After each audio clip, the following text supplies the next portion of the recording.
Hello, and welcome to this CresFest world. That great funky playing is from the Haas Sisters of the USA, international guests at CresFest in 2023. My name is Neil Adam, and somehow I got mixed up in the gang that was setting up CresFest, a music festival which takes place every year in April in Creswick, a small Victorian town 15 minutes from Ballarat, maybe 90 minutes out of Melbourne. Organising a music festival in a small country town puts you in touch with all kinds of interesting people. Some are local, some not. Some are musicians, some are not. Some of the chat is about music, and guess what? Some is not.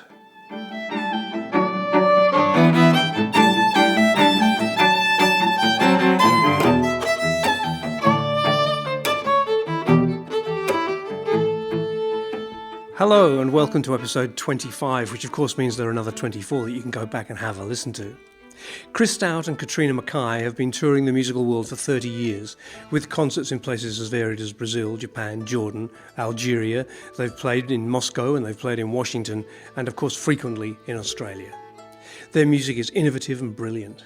After a great first visit to CresFest 2 years ago, when they played to full rooms all weekend, we're so happy to have them back again as first stop on another Australian tour that also sees them playing at the Sydney Opera House and Eucharia Cultural Centre in the Adelaide Hills.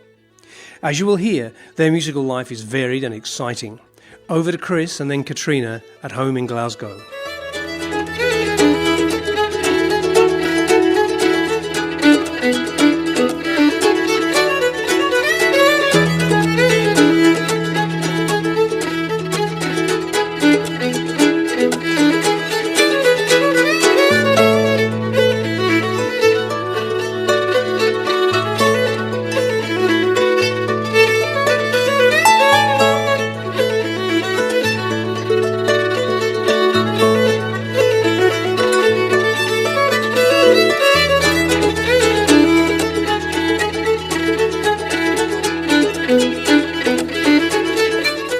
We're doing Sydney Opera House and we're doing the National Folk Festival, and we might do a few things in between, but that's the main, and CresFest, obviously, that's the main three at the moment, and then there's a couple of other small gigs that we're doing between times, and we've got some recording to do with a recording engineer, a friend of ours in Sydney as well, so we've got a kind of a busy schedule with a bit of a few days of busman's holiday in the middle.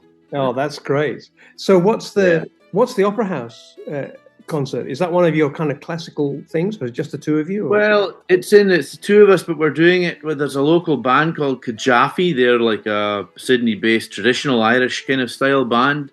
But our set we're going to do with James Crabb, the accordion player, as a special guest. We released an album on Spotify earlier last year. I'm trying to think when it was, maybe in the middle of last year, that we recorded live at Eucharia in the Adelaide Hills. There's a beautiful concert hall that we did a concert at. So that's out, and we're actually hoping to have that album available in sort of hard format, in CD format, for the trip to Australia. So we're thinking of getting copies of that pressed for our trip as well as a new album which is being mixed currently in Sydney. Believe it or not, this album has an Australian connection. So a friend of ours, Daniel Denham, is mixing that as we speak, and I think we'll get copies of that pressed out in Australia as well. So we're kind of excited to be launching two albums in Australia, one which was actually recorded and played live in Australia, and both of them mixed and mastered in Australia. So for this time, it seems to have a strong Australian connection with these recordings. This would be, I don't know, the fifth or the sixth time that the two of you have been here, or have I got that about right? Yeah, probably. I can't think. Over the years, we've probably been about that, whether it be with the duo or with Fiddlers Bid. We've definitely been 4 times as a duo, and maybe once or twice with Fiddlers Bid, so it could be 6 times, yeah. You're practically a resident. Aye, well, we like it there, that's the thing, it's good fun.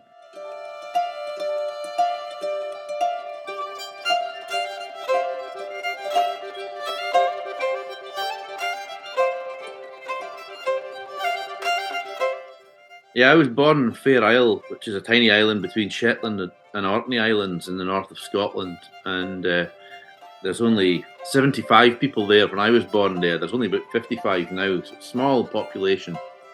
And only 3 miles by 1.5 miles in size. So it's tiny. And 25 miles from the nearest island, which is Shetland mainland. So that's where I was born. But I guess I just got a keen ear for music early on because it was in the community and Dad played, and there was a lot of folk music going on, but there was also, my dad played the organ in the church, so I was hearing that kind of music played as well in the house. And when we moved to Shetland, then I began getting lessons, and it just took from there. I couldn't really think to do anything else, so it was in me, and I was kind of bitten by it, and I couldn't really. Music was the only thing I would concentrate on, so it had to be that or nothing. It's been like that ever since, So I left Shetland when I was nearly 16 to go away and study music, and I went away to study classical music. At that stage, I'd obviously been playing traditional music in the community and in the house, but my lessons were always in classical music. And Catriona will tell you herself, she had a similar path really as me. We ended up studying together at the Music Conservatoire in Glasgow eventually. So I did 2 years before that just to kind of get the standards up to go on to further education, and then studied it full time from when we were about 17 through to 20. You're not a person who's left behind the music of your childhood and your home in Shetland. You've very much carried that with you into your professional career, haven't you? Yeah, sure. I mean, both of us have really. For me, classical music was brilliant, but it was always as a way to kind of bolster and add. I don't know.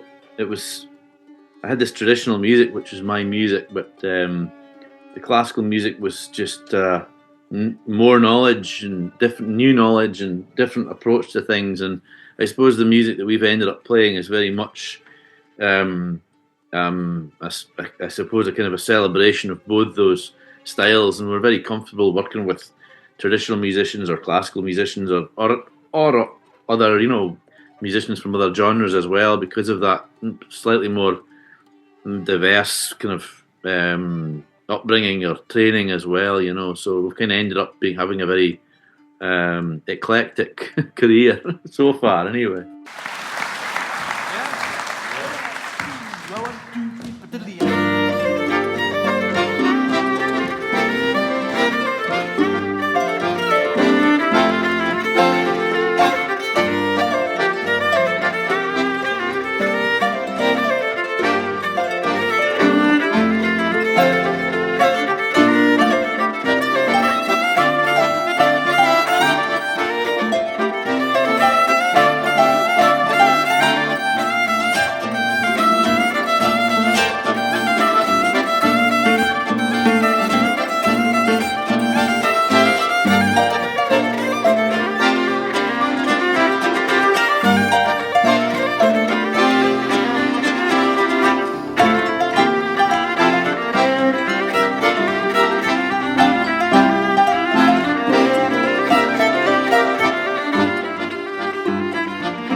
Yes, I grew up in Dundee and was really lucky in that my growing up was quite musical, in that my mum was a ballet teacher and she used to teach in the house.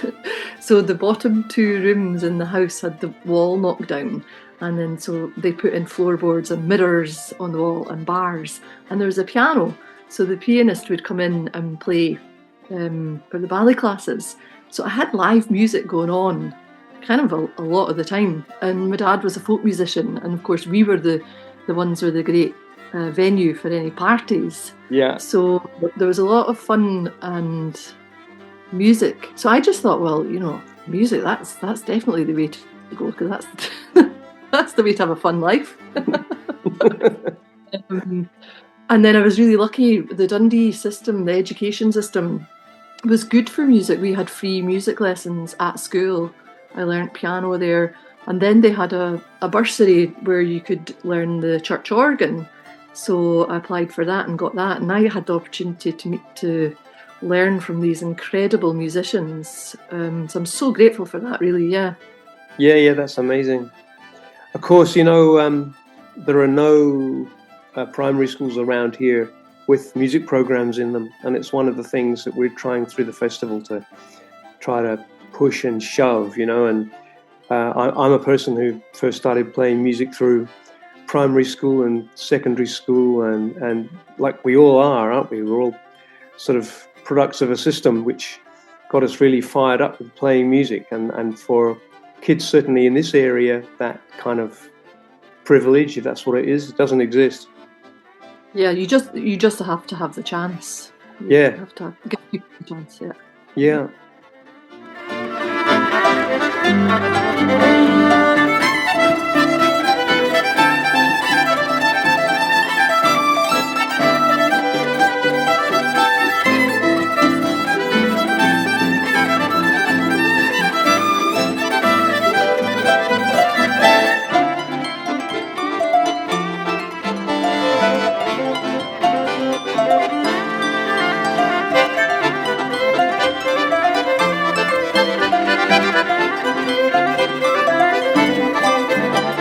I mean, the interest for me, even at music, when I was studying, then I was always tinkering around arranging music for string orchestras and things like that. It was always kind of interesting to me. But Catriona and I first got the chance to play with I don't know if this was the first time we played with an orchestra or not, but we played with a Scottish ensemble.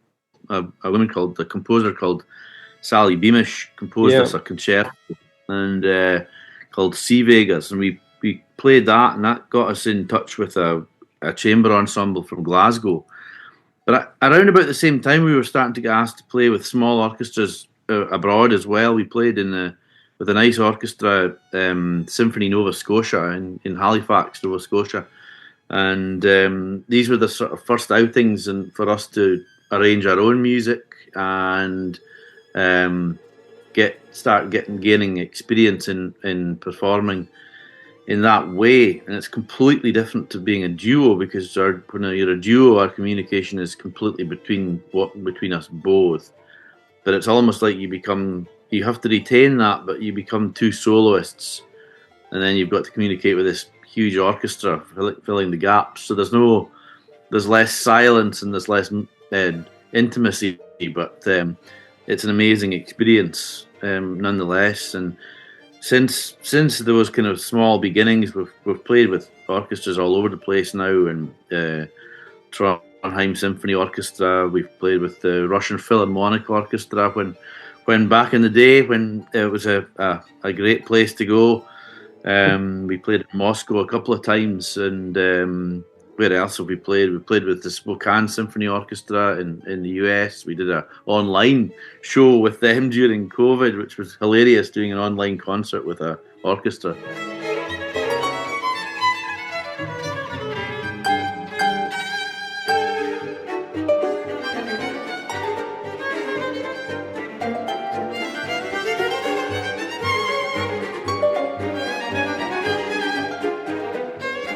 And like string quartets, chamber groups, loads of different things. So the music we play, although it's completely, as far as we're concerned, it's completely traditional music, we're well aware that it has a sound and an openness to work with within other genres and styles of music, and that's been one avenue that's been really, really exciting for us to explore and really successful.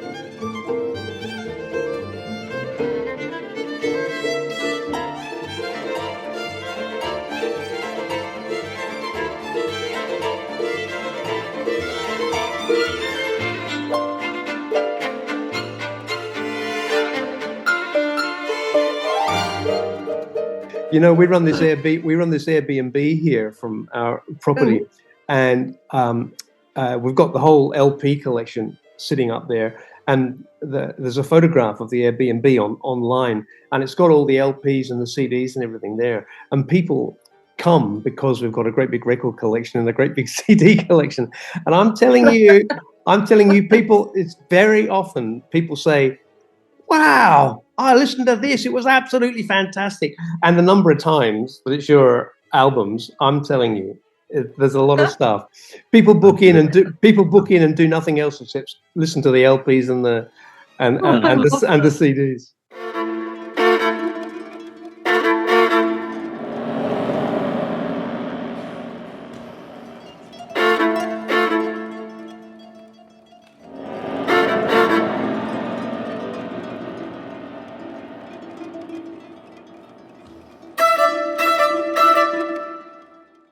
You've played at CresFest once already. Oh, yeah, it's wonderful. We didn't know what we were coming to, and yeah, it turned out to be just a magical weekend.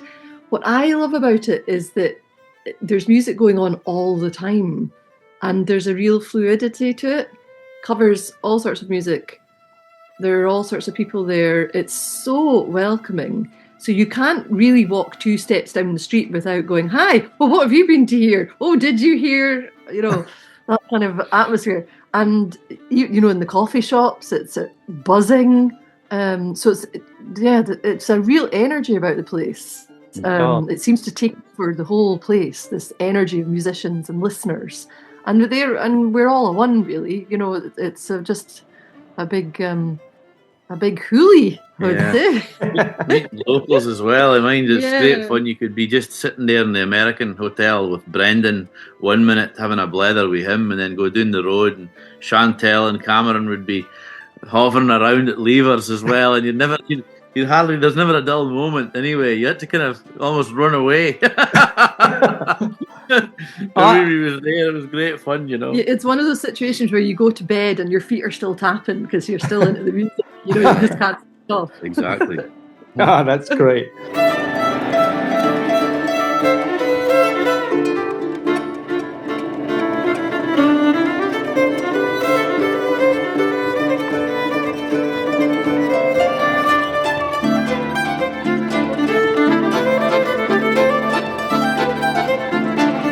We're doing a standalone concert at the Sydney Opera House in the Utzon Room there, which is a beautiful small recital space in the Opera House, which is great. And we're going to be joined, our special guest, 2 special guests, I suppose, one of whom is a soloist accordion player, James Crabb, he lives in Sydney, although he's Scottish and born in Dundee, where Catriona's from.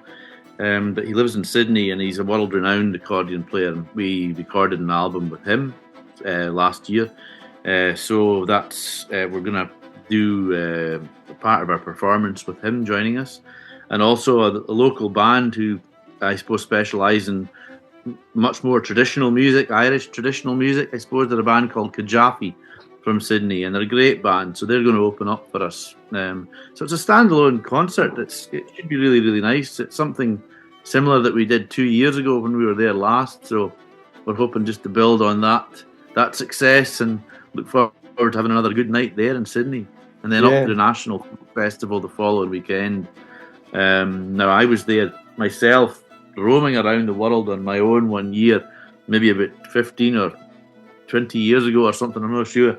And I rocked up at the National Folk Festival and I did a few small gigs with a local musician. But this is the first time. I'm really excited that I've been telling Catriona about it for years. It's a great festival. So kind of looking forward to getting up there as well and meeting up with some great friends as well. Chris Stone, fiddle player, and Holly Downs, the bass player. We've known them for years through you guys at the Melbourne Scottish Fiddle Club.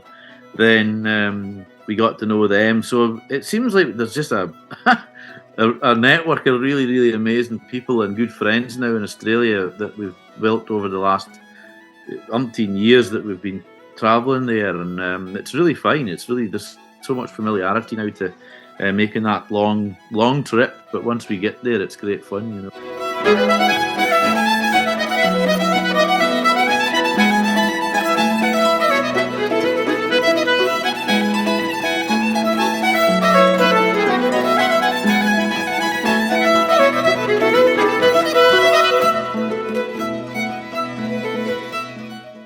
Yeah, we were down in England the last few nights playing in Yorkshire, doing some concerts, which was really, really nice. So, so we just travelled up, and we had a bit of admin to do that none of us like to do, so we have to do it together.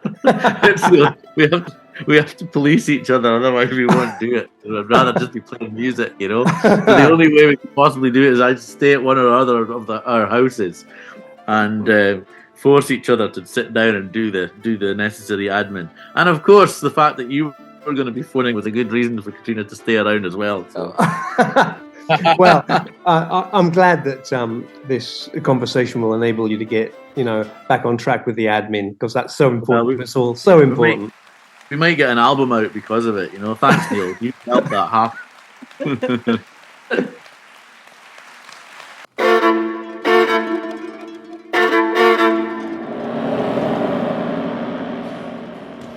So what were the gigs in Yorkshire like?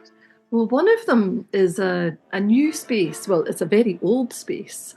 It's a big stone building, and the canal, it's a place called Marsden, and the canal comes into it, and they were telling us on the bottom, into the building, and on the bottom floor, and then there's a lift where the boats could have come up, and then the goods would have been brought off and then put onto the train. Wow. So the train line is just there. So even driving there, it's, small roads, windy roads going up and up and up.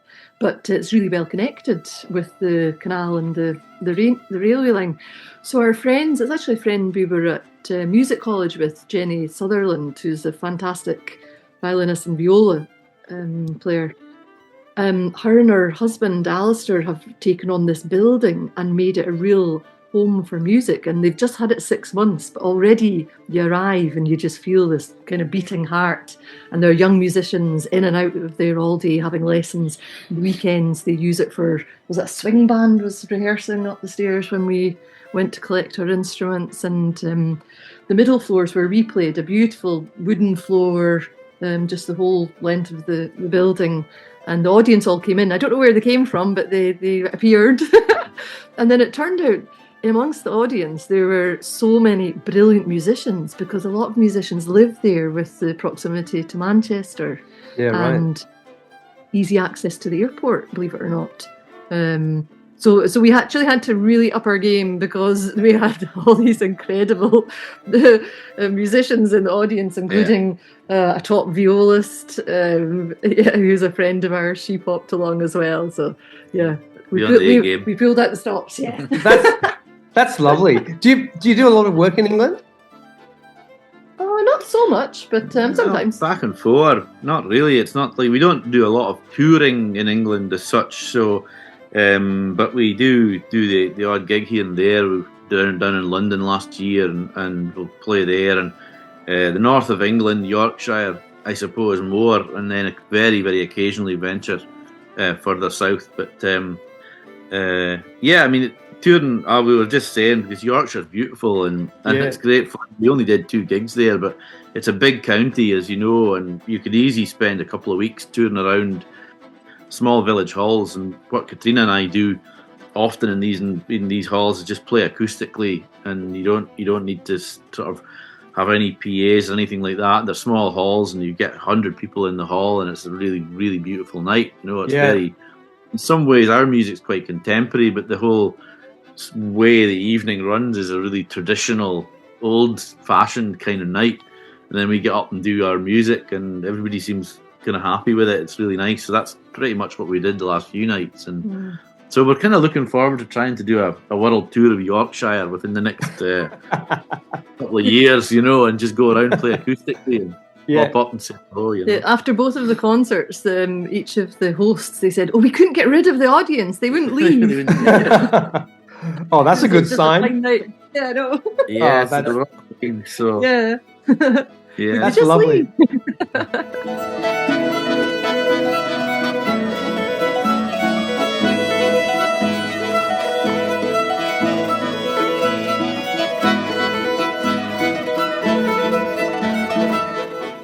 the promoters, they say, we don't know what you are. And we're like, well, we don't know what we are. We don't know what we are either.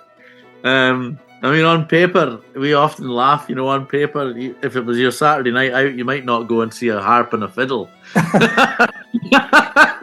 But we play music which is, it's fairly engaging. We write all our own music, so it's kind of at the contemporary end of traditional folk music. And it's, I suppose, we write in sometimes quite a cinematic style, which describes landscape. It can be highly rhythmic, dance music based on the dance music of Scotland and Shetland. It's a kind of a big eclectic mix and a big sound for two instruments that we create, whether that's acoustically or amplified. But I would like to think it was fairly engaging, but don't pin us down to describe what the music is. That just gets difficult. Yeah. Well, I'm with you. I mean, the words folk and classical really don't tell us anything at all, and they certainly don't tell a crowd. They certainly don't tell the crowd what to expect from you guys. I know, and I don't like even using them. It's just you say that because you asked the question quite rightly. Where have you come from? What's your background, and what have you done to arrive here? And that's what we've done. But to describe your music in such simplistic terms feels really awkward and clunky, So you just kind of, I think it's harder for, maybe we just have to spend more time touring around and letting people just hear. And hopefully they'll go away and remember us, rather than, big marketing campaigns with mission statements, Yeah, exactly. That'll never be us, So in some way, we're tied into the categories which were in the first record store that we went to when we were kids, or something, where there was a pop section and a classical section, and if you were lucky, there was a folk section, and maybe there was a blues section, and perhaps there was a jazz section. For a lot of us, we're kind of like tied into what section does this fit in, so we can make sense of things. And it's actually it's rather rewarding to get rid of all those sections and just take what we've played. Exactly, and just hopefully somewhere within all these sections, there's somewhere in a tiny little corner in the darkness of some store somewhere, there's a little Chris and Catriona section, and that's all we can really say.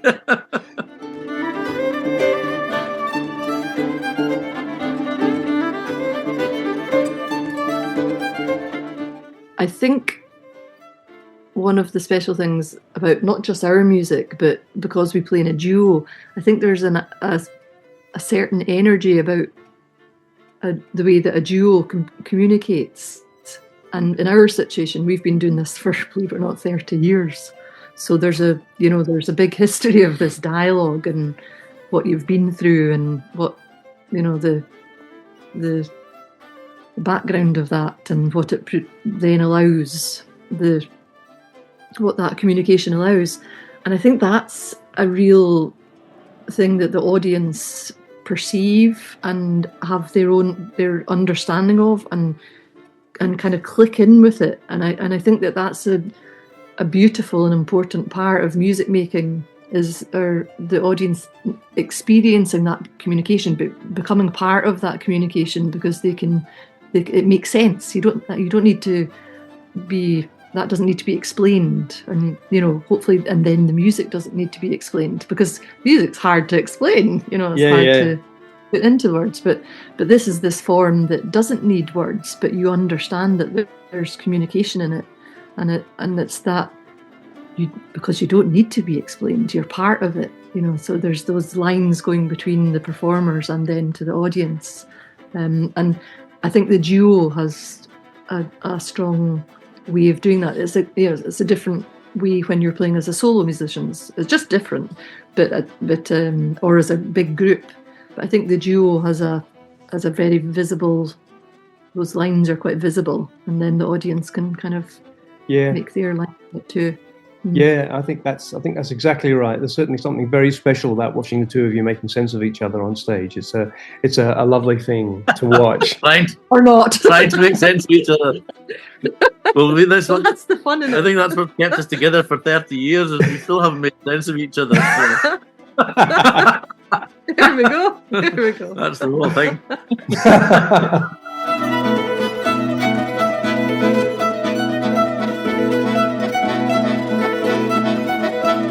Well, it's a lifelong challenge making sense of That's it. each other generally on the planet, isn't it?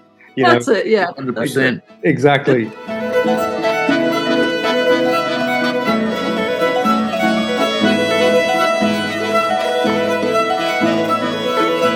Yeah, so the music comes from this new album, which will be hot off the press. It's going to be called A Love for All Seasons. And more hilariously, again, after all these Australian connections, it's a poem by a friend of ours who lives in Glasgow, a poem by the name A Love for All Seasons that one of the tunes was written for. And he's Australian. Right. Robin Wilson. Yeah, he's an Australian man who's lived in Scotland for much of his life, and a wonderful poet and a good friend of ours. So this tune, A Love for All Seasons, became the title track of the album. So not only is it getting mixed and mastered in Australia, pressed in Australia, the title was given to us by an Australian poet. So it couldn't have any more connections, I don't think. And there's a tune that was we wrote for a friend of ours called Stuart Aird, and he's just one of these characters who's been there, a very practical man who is a joiner, and he's always been on the end of a phone to help us out in times of our moments of practical need, shall we say. He's a very, very skilled man, and he's certainly helped me build a lot of things and fixed a lot of cars and done these things. And eventually, really all we could do in return was write him a piece of music. So the generosity of Aird is what that's called. And yeah, he was delighted to.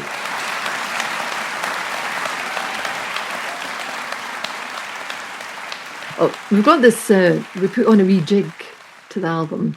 It's called Hook Head. We recently did a project with our friends, musicians in Portlaoise in Ireland. And believe it or not, we had 169 young musicians play this music with us. Wow. And wait for this, Neil.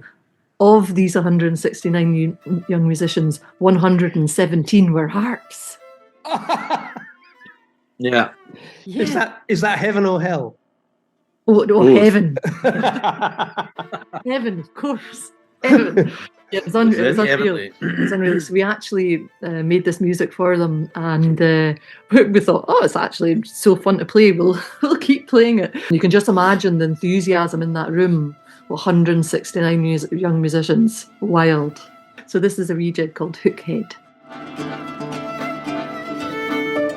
All right, well, both of you, don't let me keep you from your day of administration. I know. Yeah. I know you're absolutely busting a gut to get into it. I can tell. Can't wait. Don't go. It's going to be a great day. Not just talk about ourselves a bit more. But we'll see you soon anyway. Yeah, I can't wait. We're looking forward to it very, very much.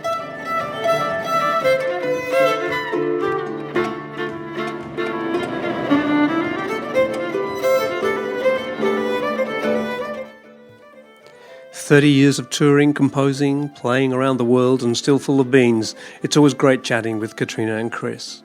When they're at CresFest, make sure that you get the chance to see them play. It's an experience you'll love."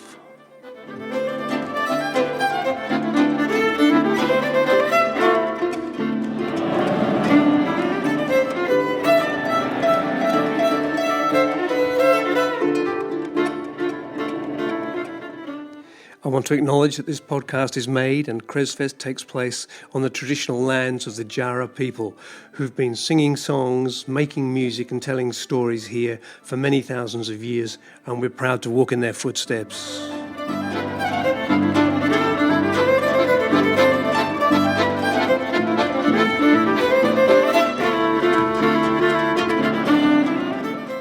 I hope you've enjoyed this podcast. If you have, please rate us, tell all your friends, and subscribe.